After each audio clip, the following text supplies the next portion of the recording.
that's a reason to not do it or do it. I'm just saying maybe in general, other blind people in England should know that this is a problem and should try to probably avoid these people in the first place. I See, don't know.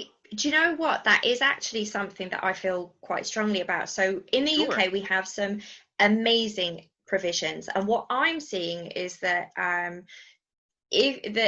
if you are lucky enough to be in that postcode and that area where you get to go to that provision, then that's great, you get fair access. But then there's these provisions like Ask and Brian where they will literally bully and break kids down because they don't want them. They'll take the money Right. from the county, but they don't want them. And I've been advised by a few people, why don't you just move her?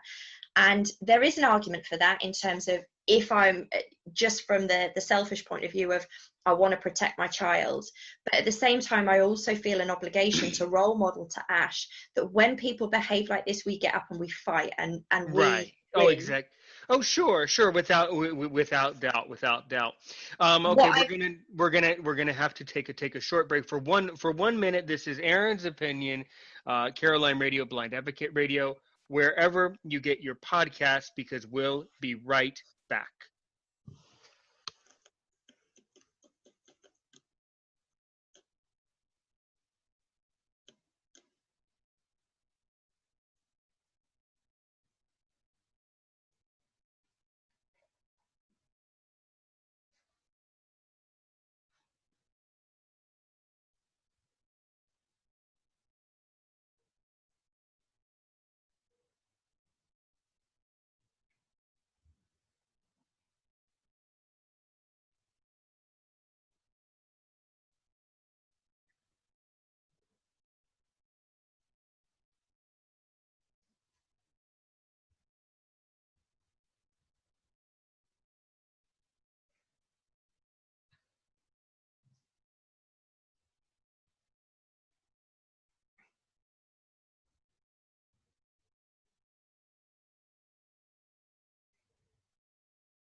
This is Aaron's opinion with Aaron Richmond, of course, on Caroline Radio, Blind Advocate Radio, or wherever you get the podcast, even on YouTube. Sure, of course, you're absolutely right. You have to fight people like this. I'm just saying, yes, you're absolutely right. This has to be addressed, and this has to we have to follow through I in this think in I this think the entire general situation. Yeah, I think the general public don't actually realize how common it is, because I mean I've been overwhelmed at like the love and support, and people messaging me like, wow, I can't believe this is so wrong, how can they do this? Whereas it's only people who are living it that realize. I've had so many young people message me saying they've had the same experience, and so many parents messaging me saying my kids had this same battle. And I set up the Ashcan page where people can go on and share their own stories of what's happened to them as well. And I sure. mean, And obviously, and by the way, about that page, while I think of it, please be sure to send that to me. Number one, my mother would like to see that page. Number two, so that when I publish this episode, I can put that in the description of the videos if you would like, so other people can find out about that. Yeah, I oh, would that'd love. be amazing. I'd be Thank you. more than happy to do that for you. So yes, and the other question. I mean, this would just bring up for me. This would bring up literally 1,000 questions. The other question, um, just in general, have you spoken to any sighted students who have been to this institution? I would ask, if I was looking over this case as a judge, as a simulated judge in this situation, the question that I would ask is, what have sighted people said about this institution? Because if they're making this big of a fuss, this uh, uh, big of a kerfuffle over a horse class, how do they treat sighted people in the other classes? I mean, that's kind of what I would want to know. Are there other problems with this institution, in addition to all the other problems that they're putting on Ash? Would be a good I question. Yeah, do you know, I've heard from many other students with varying different disabilities, but I've also heard from people who've experienced racism. I've had a particular staff member who I won't name, but somebody in student services. I've had several students raise her name and tell me that she will tell students that there is no such thing as bi people, that you can't be bisexual. She has dismissed all sorts of appeals. I feel like, yes, there will obviously be great staff in there. You know, Ash has worked with great staff in there, but I think on an institutional level, there are serious issues. And I'm actually going to be writing to the college this week to see about if they will open themselves up to an independent review, and I want them to then publish the recommendations of this investigation. So I really want to keep pushing, because I do think there's an awful lot going on. And you are, by the way, and you have, and I'm giving you permission. You may certainly use this podcast as testimony, evidence. I'm giving you permission to share this podcast, so you're more than welcome to share this episode, because as I explained on Messenger, certain things that have happened to me in my life. I just turned 29 now, but certain things that happened maybe 6 or 7 years ago, I'm still angry about it. So this is the type of thing that I want to talk about. So if you can, share my voice, share this episode with other people who are in the same struggle. I would appreciate to basically, as we say, have my stick in the fire, because this is an issue that is important to me. As a successful American and blind person, I'm absolutely quite angered by all of this.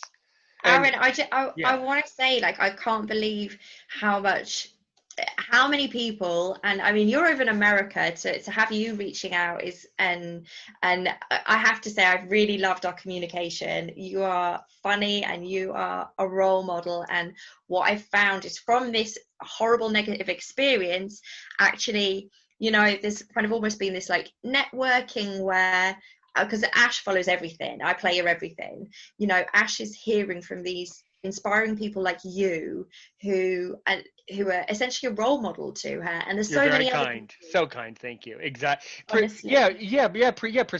And that's exactly what my dream for Erin's Opinion was to help one person and then help a million others, basically. So, but also I want my opinion about as I said, the philosophical stuff about the way that this discrimination, this is just another example of society's immaturity and society's, I guess, ineptitude to move forward and to be successful.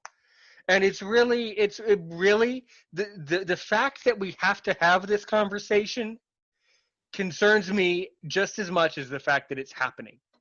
The fact that we have to talk about this silly stuff. This, to me, should be something that should never have to be discussed on a podcast, because it shouldn't have happened. So it's really boggles my mind, and it just makes me wonder, how do these, I mean, I don't know. How do these colleges and universities, how do they find some of these characters that end up on the payroll? I mean, nothing personal, but if you're just going to be, if you're just going to be that much of an ass, could you just could you just go work somewhere else, please? Maybe in a factory where you can just be in an assembly line and just yell at other people over machines, something else. But don't just work at a university and take advantage of people with disabilities or people who are bisexual. Just don't do it. I am going to be personal. I am going to say, I work in education, and I work in education. And what did you? And what did you? And me too, by the way. When I'm not podcasting, I'm an online English teacher as a second language. That's a bit of a long story. Wow. That's cool. Yeah. But what have you done in general? What type of things have you done in the education field? So my background is behaviour. I've worked in some behaviour units, kids who faced a lot of struggles. Okay, And so that one sentence that proves that everything you've said in this entire podcast has to be true, because someone who worked with behavior problems should be able to tell that these people are misbehaving and don't know how to behave. Okay, I hate to tell you, but that kind of just would just make me seal the deal. I basically, after you say, if you explain everything you've said, and then if you explain your background at the end of it to a judge, they should just basically say, yeah, you're right. This is discrimination, because you basically proved it by that entire statement. All right. So you worked with. Tell us a little bit more about that. Go ahead. Yes. So, well, I mean, I've worked with behaviour. I'm currently working in a secondary school now. I'm a year manager, so that's a pastoral role. And for me, I work in education because I'm passionate about getting positive outcomes for young people. And I do not understand anybody working in education whose attitude to disability is the kind I'm seeing from this college. And I actually do think either they change or get them out. You have an opportunity to change your mindset, to change your outlook, but if not, get out, because education is where people go to learn. And for me, not only are that college discriminating against my daughter, they're actually setting an example, because everybody in Ashley's class, everybody in her year group is watching what they are doing, and they are in a position of authority. They're an education provision, and they're telling every student in there, Ash can't. And that is fundamentally going to feed into society. This is our next generation of kids who are witnessing it, and what that effect is going to have. It filters out, and it's got to start. You and I both have the same vision, don't we, in terms of what we want to change, and it's got to start in education. Definitely. Yeah. Without doubt. And that's really the other problem, is that other people will start to emulate all this bad behavior. And it's very hard to get people removed from these types of institutions. Yeah, and in America we have a very serious problem, basically a system of tenure. Um, which I'm sure you're familiar with that, where in the States, people in the education field really can't, many of them cannot be removed from their position. Um, what you end up with usually are a lot of people that are just not very good at their job, at very least. Many of them, many of them have a very, very, very hard time doing their job. So that's really the problem too. Is if you know that you aren't going to be fired, people just don't want to try, and then it attracts people who are not good workers, not good people to begin with. So it's just a never ending cycle. One of the things is that in the States we have to end the tenure system. Yeah, I can see how that leads to a lot more problems, definitely. Yeah, because it creates a system where people don't have to try. So then they just get stuck, and then you're stuck with people that really don't. You get stuck with people that really don't want to be there, and then the students get stuck with the teacher who doesn't want to teach. And this has been an ongoing thing in the States, at least. Is that something people are trying to change then? No, because in the States you really can't change things. It's very, very, very difficult. My case. It gets us way off topic. When you talk to my mother, ask her about my case and my situation. She'll probably be more than happy to tell you. But it's very hard to sue institutions. It's just in America, the American justice system makes it very difficult for the common citizen to sue an institution. If you do it, you have to have support or backing from a major, advocacy group usually. Oh wow. Yeah, it's very unfair. Even in America, we have.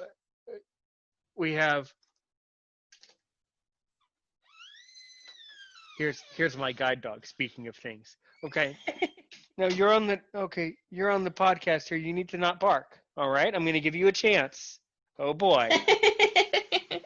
All right. Okay, go ahead. Okay, you're fine. All right. Thank you. Yeah, she just lied down. So yeah, the American justice system makes it very difficult for common people, the citizen, to sue.